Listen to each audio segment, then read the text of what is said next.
Le deuxième ministre d'État, c'est ministre de la Transition écologique et solidaire, c'est Nicolas Hulot. Alors, notons qu'il est quand même deuxième du gouvernement, par ordre protocolaire, enfin deuxième après le Premier ministre et le ministre d'État, ministre de l'Intérieur. C'est quand même beaucoup. Ça veut dire au passage que M. Nicolas Hulot aime les honneurs. Voilà. Obtenir un ministère d'État, ça n'est pas rien. C'est des choses qui se demandent, en général, de haute lutte. Monsieur Nicolas Hulot est à la tête d'un ministère qui n'existait pas auparavant, enfin dont l'intitulé n'existait pas, ministre de la Transition écologique et solidaire. Qu'est-ce que ça va donner? Je vous ai donné tout à l'heure la grille de lecture.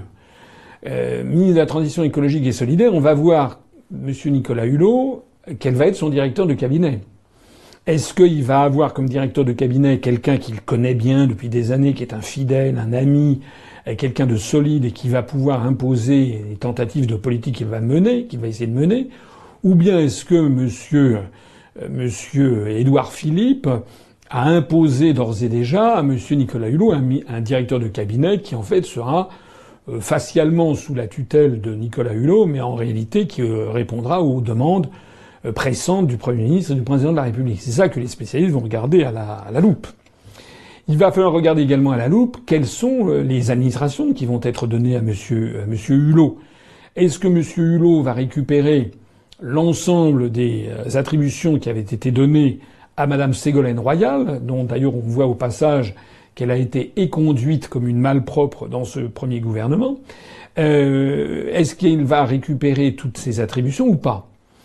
Il semble déjà que pas, puisque, on le verra tout à l'heure, il y a une dame qui s'appelle madame Elisabeth Borne, qui était la PDG de la RATP, donc des services de métro parisiens, qui a été nommée ministre déléguée auprès du ministre d'État, ministre de la Transition écologique et solidaire, donc auprès de Nicolas Hulot, chargé des transports. Donc déjà, par rapport à la configuration que pouvait avoir madame Royal, il n'est pas du tout certain qu'il va avoir le même ministère. Il va avoir un ministère sans doute réduit. Et le titre de ministre d'État est fait peut-être pour passer la pilule. On s'évertue à entretenir, voire à réanimer un modèle économique marchand qui est la cause de tous ces désordres. Donc la réponse à votre question, non, je ne comprends pas comment, après la conférence de Paris, après un diagnostic imparable qui ne cesse de se préciser et de s'aggraver de jour en jour, ce sujet est toujours relégué dans les dernières priorités. Fondamentalement, le problème de Nicolas Hulot va être lequel? Il va être qu'il n'aura pas d'argent.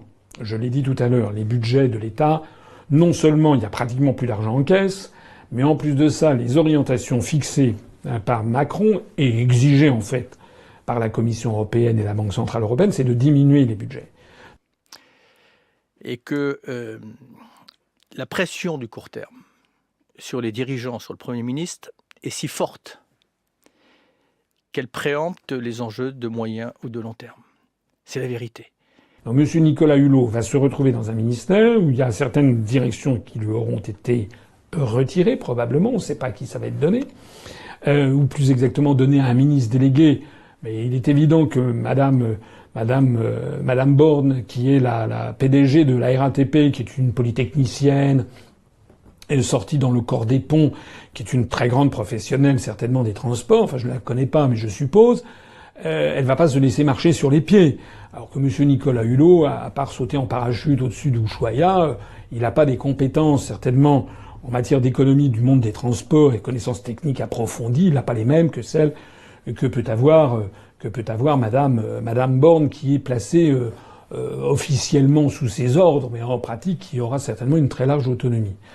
Donc on va voir quel va être le portefeuille exact que va avoir M. Hulot, en particulier notamment sur les questions énergétiques. Et est-ce que c'est lui qui va hériter des questions énergétiques? Aujourd'hui même, la Bourse de Paris voyait le titre EDF plonger de 3 à 4% parce que les investisseurs étaient inquiets de l'arrivée de Nicolas Hulot. Qu'est-ce qu'il va dire et faire très exactement sur la question des centrales nucléaires? Ça touche un autre problème s'agissant de M. Hulot, c'est que il va être confronté à des contraintes énormes, des contraintes techniques, des contraintes financières, des contraintes d'engagement préalables pris auparavant par d'autres du gouvernement, des contraintes internationales, notamment dans le cadre de la COP 21, des contraintes européennes, n'en parlons même pas. Et puis les contraintes, tout simplement, du processus administratif qui existe depuis la nuit des temps, qui est un principe un peu lourd. C'est que les lois, il y a toute une élaboration pour avoir élaboré des nouvelles lois. Ensuite, pour prendre des décrets, il faut avoir la concertation interministérielle qui se déroule au ministère, auprès du Premier ministre, rue de Varennes, lorsque ça touche à des sujets qui concernent différents ministères. Il y a la lourdeur de la gestion administrative de son administration, etc., etc. Donc, comment M. Nicolas Hulot va-t-il faire? Ça, c'est à mon avis un grand mystère.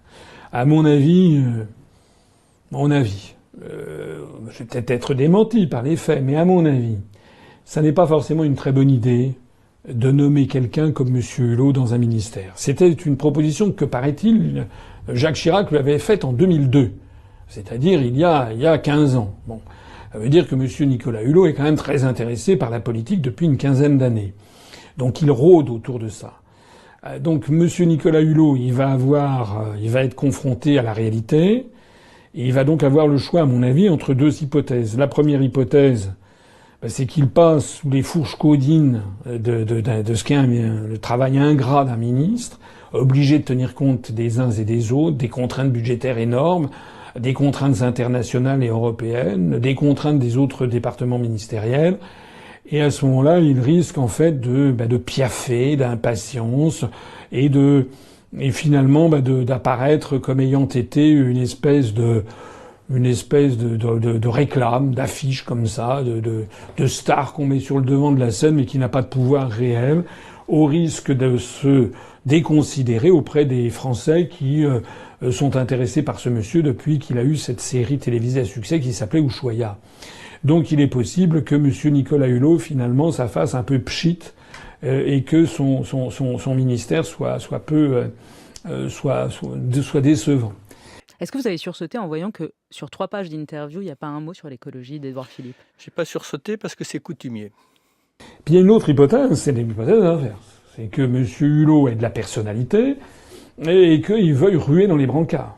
Et qu'il ne se satisfasse pas des lenteurs administratives, qu'il ne se satisfasse pas des contraintes budgétaires. Il est à prévoir d'ailleurs qu'il va se fracasser avec le ministre du Budget, le jeune Gérald Darmanin. Il est possible qu'il soit furieux des arbitrages qui seront donnés par le Premier ministre. Et donc, au bout du compte, si c'est quelqu'un qui... Je ne le connais pas suffisamment, mais si c'est quelqu'un qui est soupe au lait, si c'est quelqu'un qui se fait en permanence, critiquer par la mouvance écologique, eh bien que tout ceci se termine dans un feu d'artifice et qu'il claque la porte dans 6 mois, en jouant une espèce de scène tragique, là, comme à l'opéra. Et donc je prends la décision de quitter le gouvernement. Aujourd'hui. Vous êtes sérieux là? Oui, je suis sérieux. Vous êtes sérieux là? Oui, je suis sérieux.